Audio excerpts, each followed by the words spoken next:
When it comes to fourplexes in Portland, Oregon, there are some potential hidden costs that you need to know about. And this is true whether you're looking to buy a fourplex in Portland, because these are things you need to be aware of and plan for.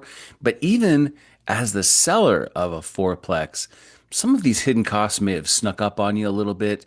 And once a buyer realizes some of these hidden costs, it could diminish the value of the property in their minds. And so in this video, I'm excited to go over a few different hidden costs of ownership of fourplexes that if you know them, you can plan for them, you can mitigate their impact, you can make sure that your financials, your pro formas, your plans, your budgets, all of that, your reserves are appropriately reflecting these things so that you can get the best possible deal for yourself as a buyer or as a seller.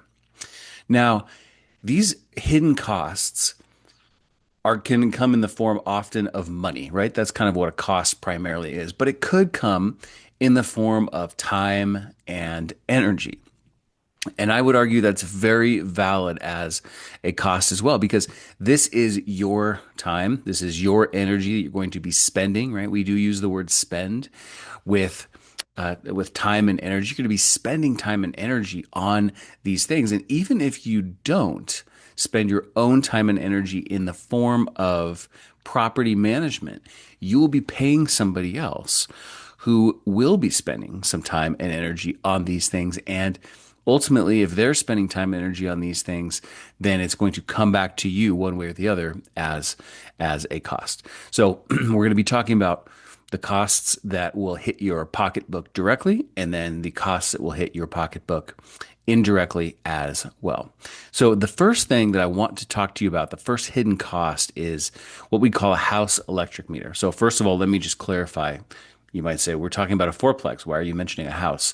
House electric meter, the word house in this case just means it belongs to the whole property, not one particular unit. So oftentimes in a fourplex, there are five electric meters, and the fifth one is the house electric meter. And the house electric meter is there to cover the stuff that is not attributable directly to any particular unit. So, for instance, let's say you have some exterior lights illuminating a parking lot for safety and security. That is likely wired to a house meter. Perhaps you have a laundry room, and in the laundry room, the washers and dryers and the lights in there are wired to a house meter, for instance. Maybe you have some common areas, hallways, and things like that, depending on the style and the architecture and construction of your particular fourplex. Maybe you have interior hallways or entryway or whatever it might be. The electricity associated with that is going to be likely wired to a house electric meter. So you need to know about what those are. Now, in my experience with a fourplex, this is not going to be a devastating amount of money. I mean, maybe your house electric meter is going to result in a bill of like $40 a month or something like that. I'm just making that number up as an example. Now, is your whole pro forma going to blow up because of $40? I hope not.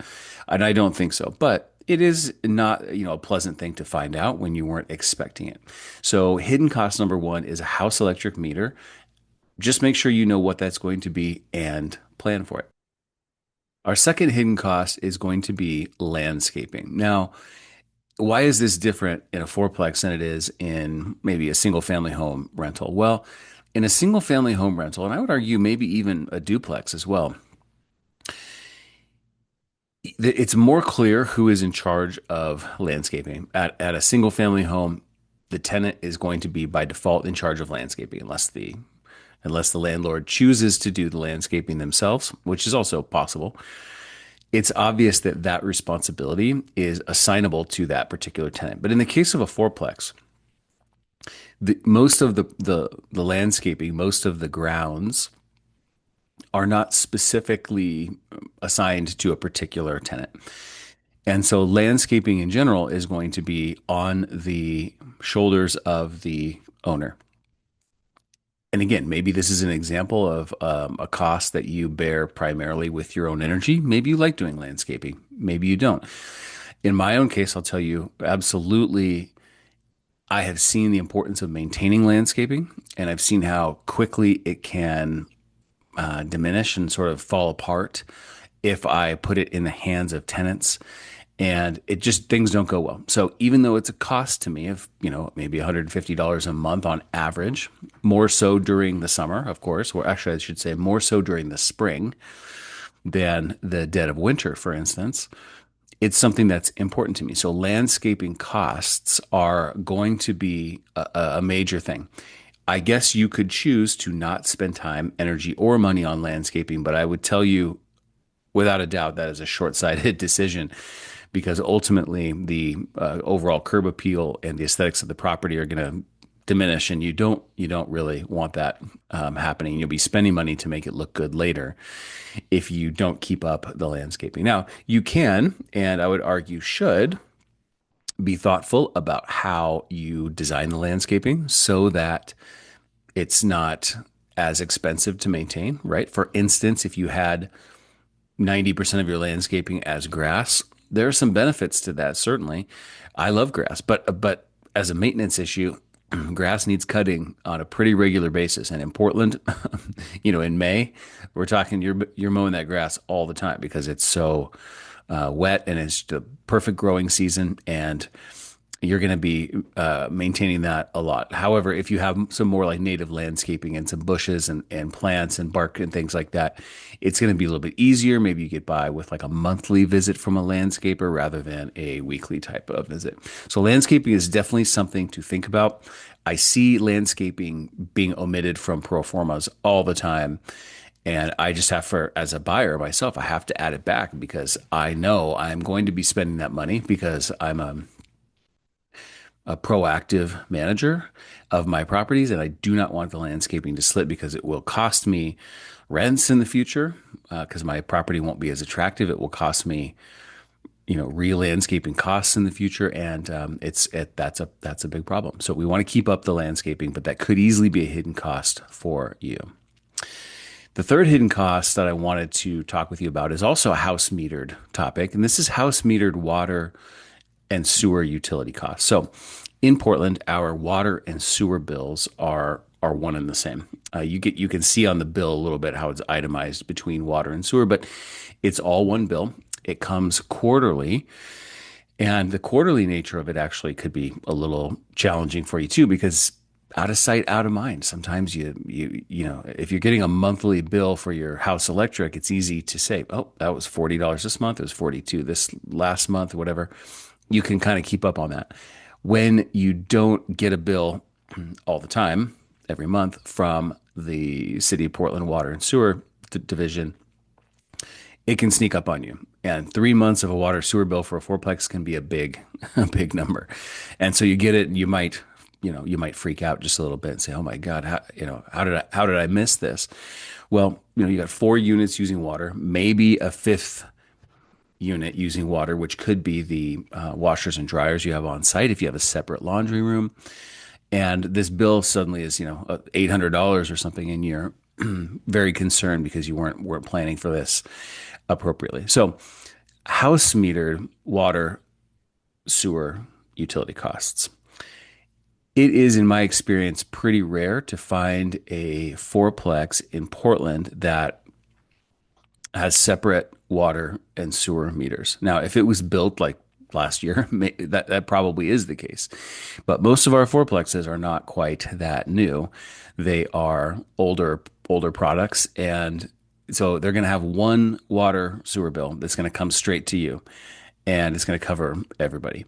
So you can look at that and you can say, "Oh, I can bill back these costs to people." And if you do that, I would say be just very aware of the rules around how that needs to happen. As you may know, the city of Portland is very particular about how things take place, mostly for the benefit of protecting tenants from surprises or abuse from abusive landlords.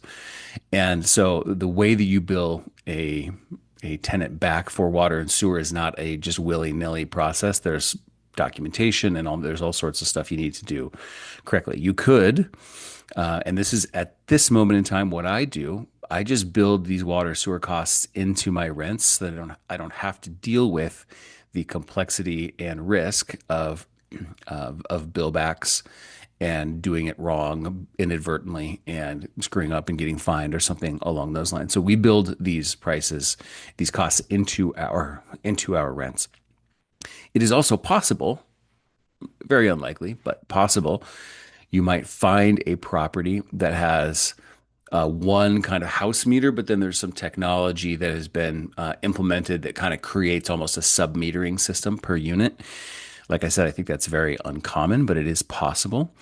But this is, of all the things we're talking about here in this video of unfortunate surprises, hidden costs, the single biggest number could easily be your water sewer costs if you're not expecting them. So just be aware and be careful of understanding exactly what those are going to be, knowing if and how you're going to be billing them back to tenants, what that process is, and make sure you are accounting for all of them. One other little nuance to this is, let's say you have that fourplex with a separate laundry room. I have at least one property that's exactly like that I'm thinking of, a fourplex.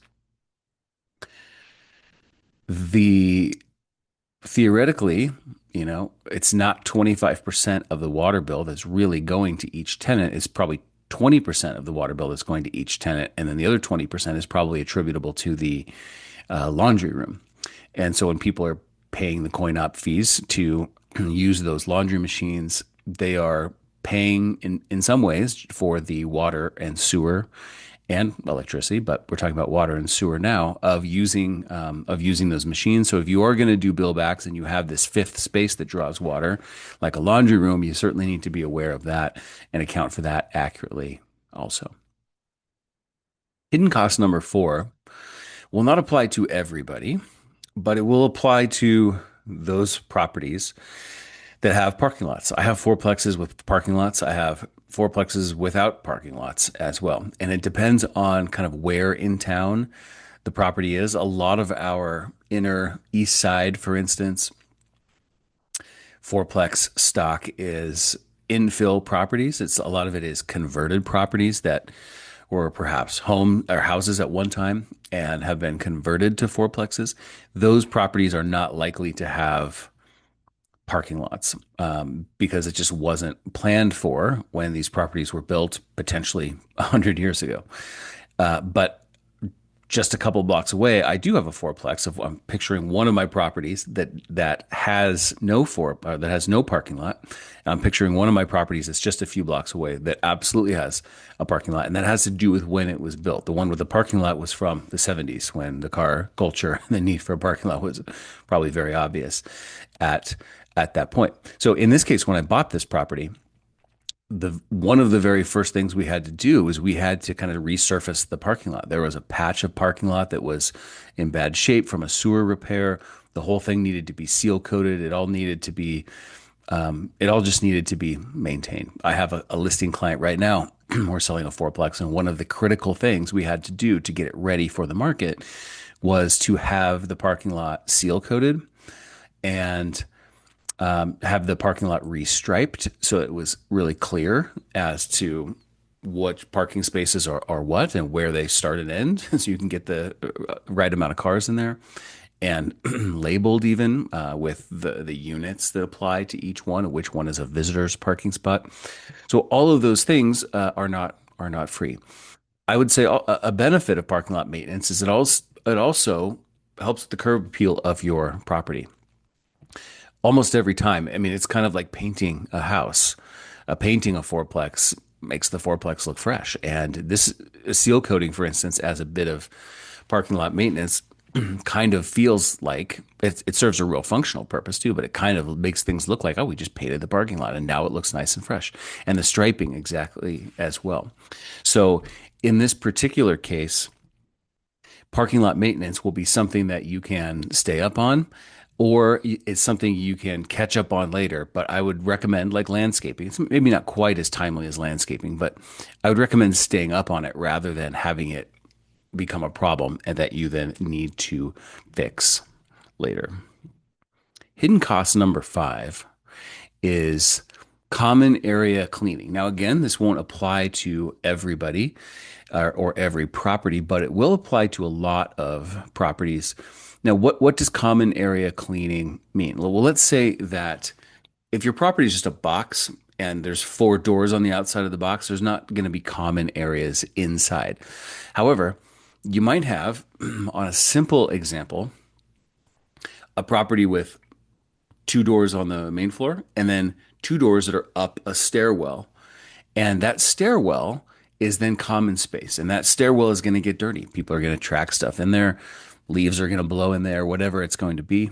And that common area to some level is going to need to be maintained. It's going to need to be cleaned. It's going to need to be painted every now and then because people are going to be moving in. If somebody's moving in upstairs and they're banging their mattress on the wall, as they're doing that, it's going to ding the paint, and you're going to need to touch up the paint, for instance.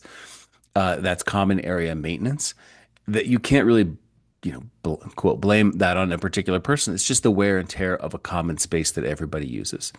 In the case of a laundry room, you might have a laundry room that's separate, from the other units, and the laundry room is going to need to be cleaned every now and again too.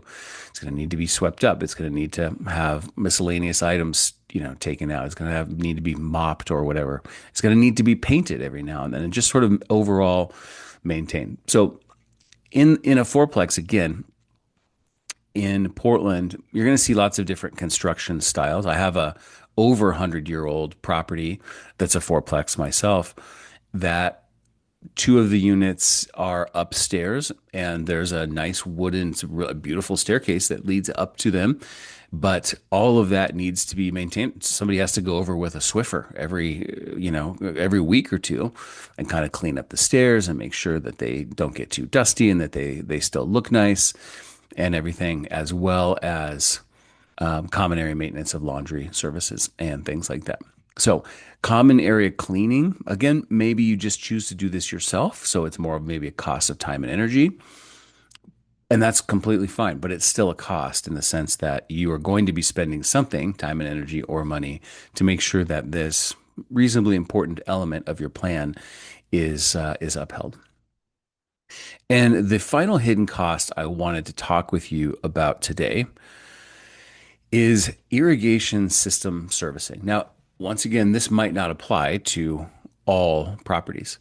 In Portland, especially, because we do have a damp climate, or there are parts of the year when we get plenty of rain and we don't need irrigation to keep our plants and grasses and whatnot looking nice. Certain properties will have irrigation systems. I have a good friend who's also a peer real estate investor who owns plexes like this, and I know I can think of at least one property where he does have irrigation systems. Now, irrigation systems also need some maintaining. They need some servicing. There are usually times of the year, like the winter, when the irrigation system gets turned off. And turning off the irrigation system might sound like as easy as just, punching into your Rainbird controller or something, or turning some valves, and perhaps that's the case. But oftentimes people want to blow out their lines so that in the event that it freezes, and it doesn't freeze a ton in Portland, but if it does freeze, that's kind of a problem in terms of your water lines and your irrigation system. So we normally blow out those water lines. There's also a responsibility to test a backflow device to make sure that irrigation water doesn't end up going backwards the wrong direction into the water system. It's the irrigation water is supposed to come out, not back into the water system, right? And so backflow testing could be, $100 a year, something like that. The process of having somebody come turn on and activate the system in the late spring, turn it off in the summer, maybe that's another couple $100 per year as well. Now, again, these are not crushing costs, but you might know that expression, getting pecked to death by ducks. Some of these costs could just feel like, everything's going well with my fourplex, but my goodness, every now and then I just get these little bills, and it kind of hurts them because the bills add up because I wasn't planning for them. And that really brings us back to the headline for this whole video of looking at hidden costs is you just don't want to be surprised. As a buyer, you don't want to be surprised. As a seller, perhaps you don't want to be surprised to see that a buyer is going to say, well, what about landscaping costs? And what about the house meter and all these things you hadn't really been thinking about? If you've owned this fourplex for 20 years, you probably just normalized all this and you might not be tracking it that closely. Like you're just, oh yeah, it's a few bucks here, it's a few bucks there. But without that awareness, your effort to sell the property could be hurt a little bit as a buyer. Buyer makes an offer, offer gets accepted. They start doing due diligence with a fine tooth comb. They're going through everything, asking a lot of questions. And all of a sudden, here's another, $800 a year or more of costs that were not accounted for maybe in the overall pricing or the presentation of the listing, that they go, well, geez, I don't know. Do I want to spend another $800 a year on these things? I feel like the price should reflect that. So it can be damaging as a seller as well. So the secret is simply to be aware of these things so we don't get surprised. Fewer surprises is going to be better. So I am Jeff from Oregon Plex. I appreciate you checking out this video about the hidden costs of fourplexes so that you can be aware of those and get ahead of them. I'd be happy to speak with you about your fourplex, either one you already own, one that you would like to buy and own.